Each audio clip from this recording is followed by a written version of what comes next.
सभी को नमस्कार। मेरा नाम सपना है।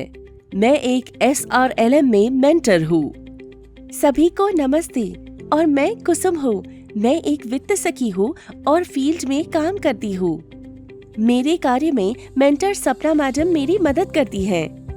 NRLM ने व्यक्तिगत उद्यम लोन के लिए SHG की महिला उद्यमियों को सहयोग करने की पहल की है।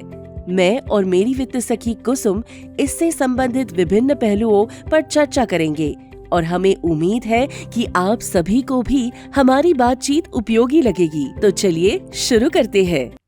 उद्यमों के तकनीकी शब्द। सभी को नमस्ते। ये वीडियो उद्यमों में उपयोग होने वाले तकनीकी शब्दों पर है।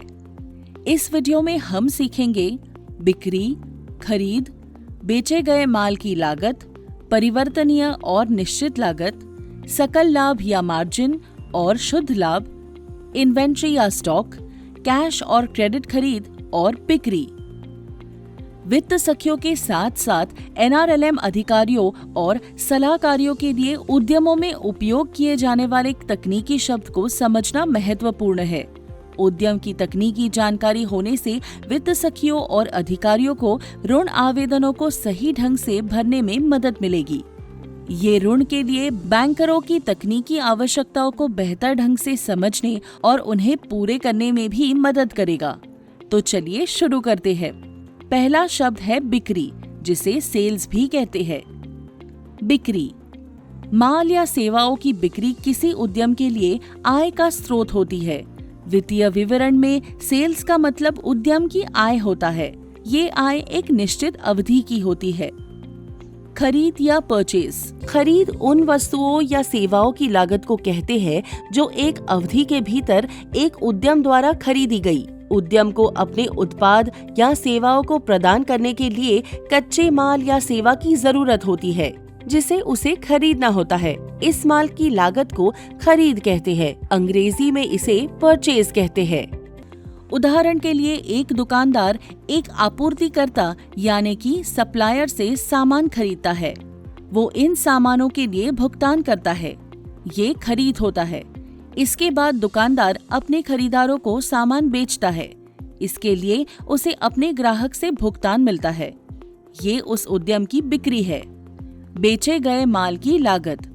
उद्यमों में बेचे गए माल की लागत एक बहुत ही महत्वपूर्ण अवधारणा है। बेचे गए माल की लागत को अंग्रेजी में कॉस्ट ऑफ गुड्स सोल्ड कहा जाता है। संक्षिप्त में इसे COGS कहते हैं। ये उन वस्तुओं और सेवाओं की प्रत्यक्ष लागत है जो एक अवधि में बेची गई थी। यहाँ ये ध्यान रखना महत्वपूर्ण है कि ये केवल इन सामानों की लागत है जो एक अवधि के दौरान बेचे गए थे, न कि उस अवधि के दौरान की गई कुल खरीद की लागत। आइए इसे एक उदाहरण से समझते हैं। मान लीजिए एक किराना स्टोर ने मार्च के महीने में 200 बैग चावल खरीदा और प्रत्येक बैग की कीमत 100 रुपये थी। तो मार्च की कुल खरीद हुई 200 गुणा 100 जो 20,000 रुपये हुए। अब दुकानदार ने मार्च के उस महीने में 150 बैग चावल बेचा। हम जानते हैं कि प्रति बैग की कीमत 100 रुपये है। फिर बेचे गए माल की लागत 150 गुणा 100 हुई, जो होता है 15,000 रुपये। तो अब हम देख सकते हैं कि मार्च महीने के लिए खरीद 20,000 रुपये है और उस महीने के बेचे गए माल की लागत केवल 15,000 रुपये है। बेचे गए माल की लागत सकल लाभ और शुद्ध लाभ को समझने के लिए महत्वपूर्ण है। तो अब हम समझते हैं कि सकल लाभ या जिसे सकल मार्जिन भी कहते हैं का क्या अर्थ है। जब हम किसी अवधि की बिक्री से उस अवधि में बेचे गए माल की लागत को घटाते हैं तो हमारे पास सकल मार्जिन बचता है, जिसे सकल लाभ भी कहा जाता है। किराना स्टोर के उदाहरण में यदि चावल का एक बैग बाजार में 120 रुपये में बेचा जाता है तो मार्च में 150 बैग बेचकर किराना स्टोर की कुल बिक्री हुई 150 गुना 120 यानी 18,000 रुपये। चूंकि बेचे गए माल की लागत 15,000 रुपये थी, इसीलिए सकल मार्जिन हुआ 3,000 रुपये यानी 18,000 रुपये माइनस 15,000 रुपये। सकल मार्जिन को प्रतिशत के रूप में व्यक्त किया जा सकता है। इसकी गणना सकल मार्जिन राशि को कुल बिक्री से भागा करके और 100 से गुणा करके की जा सकती है। इस उदाहरण में मार्जिन प्रतिशत 3000 भागा 18000 गुणा 100 हुआ, जो 16.67 होता है। ये सकल मार्जिन प्रतिशत है। अलग अलग उद्यमों में अलग अलग मार्जिन हो सकता है। आइए अब परिवर्तनीय लागत, निश्चित लागत और शुद्ध लाभ को समझते हैं। सकल मार्जिन यानी ग्रॉस प्रॉफिट, जिसके बारे में हमने बात की, शुद्ध लाभ यानी नेट प्रॉफिट के बराबर नहीं है। हमने अब तक कुल बिक्री में से केवल बेचे हुए माल की लागत को घटाया है। जैसा कि आप देख सकते हैं, बेचे हुए माल की लागत सीधे बिक्री की मात्रा पर निर्भर है। बिक्री ज्यादा होगी तो बेचे हुए माल की लागत भी ज्यादा होगी। इसलिए इस प्रकार की लागत जो बिक्री के साथ सीधे जुड़ी है को परिवर्तनीय लागत या अंग्रेजी में वेरिएबल एक्सपेंस कहा जाता है। ये लागत सीधे बिक्री की मात्रा के साथ बदलती है, लेकिन किसी भी उद्यम में अन्य खर्चे भी होते हैं, जैसे किराया, वेतन, ओवरहेड लागत, ऋण पर ब्याज आदि। आप देख सकते हैं कि बिक्री कम हो या ज्यादा हो, ये खर्चे बिक्री के अनुपात से नहीं बदलते। इसीलिए इन लागतों को निश्चित लागत या अंग्रेजी में फिक्स्ड एक्सपेंस कहा जाता है। सकल मार्जिन से जब हम ये सारे निश्चित खर्चे भी घटा देते हैं, तब हमारे पास बचता है शुद्ध लाभ। हमारे उदाहरण में अगर हम मान ले कि किराना स्टोर की उस महीने में 2000 रुपये की निश्चित लागत थी, तो उस महीने के लिए शुद्ध लाभ केवल 1000 रुपये ही हुआ। हम शुद्ध लाभ को बिक्री से भागा करके और 100 से गुणा करके शुद्ध लाभ प्रतिशत निकाल सकते हैं। इस उदाहरण में हमें 5.55% का शुद्ध लाभ प्रतिशत मिलता है। अगला तकनीकी शब्द जो हम समझेंगे वो है स्टॉक, जिसे इन्वेंट्री भी कहा जाता है। एक उद्यम के सुचारू संचालन के लिए उद्यम को विभिन्न वस्तुओं का स्टॉक रखना पड़ता है। ये स्टॉक कच्चे माल का, प्रगति पर कार्य के माल का और तैयार माल का हो सकता है। स्टॉक का मूल्यांकन उसकी लागत पर किया जाता है, न कि उसकी बेचने वाली कीमत पर। उद्यम के लाभ का सही अनुमान लगाने के लिए स्टॉक का सही मूल्यांकन महत्वपूर्ण है।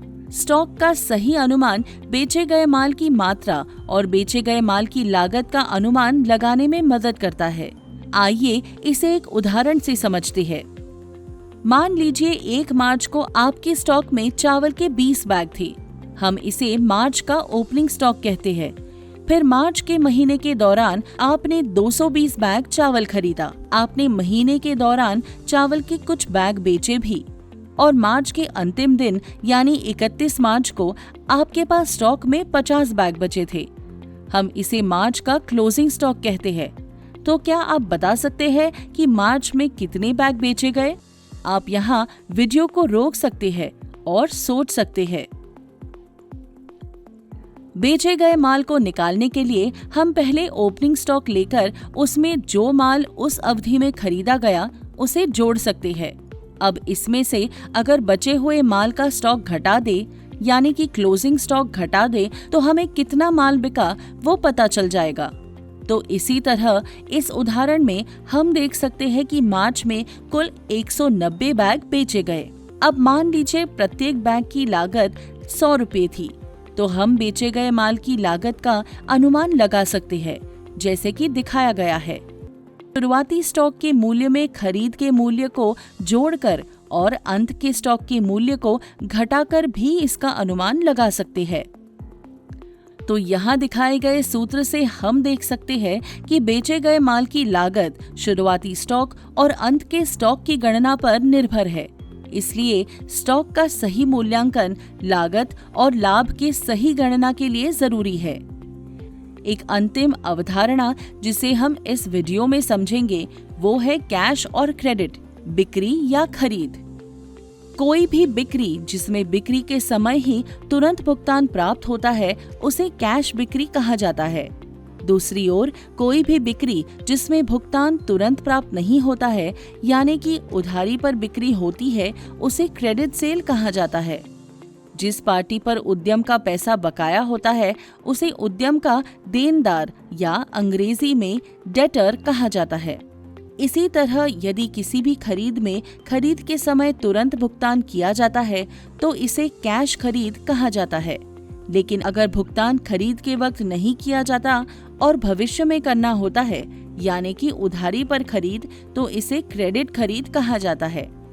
क्रेडिट खरीद में उद्यम को जिस पार्टी का पैसा चुकाना होता है उसे उद्यम का लेनदार कहते हैं। अंग्रेजी में इसे क्रेडिटर कहते हैं। इस वीडियो में हमने उद्यमों में उपयोग होने वाले विभिन्न तकनीकी शब्द सीखे।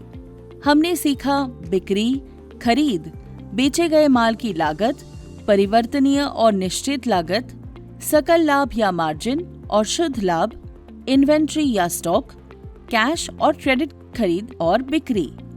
आशा है आपको वीडियो उपयोगी लगा होगा। देखने के लिए धन्यवाद।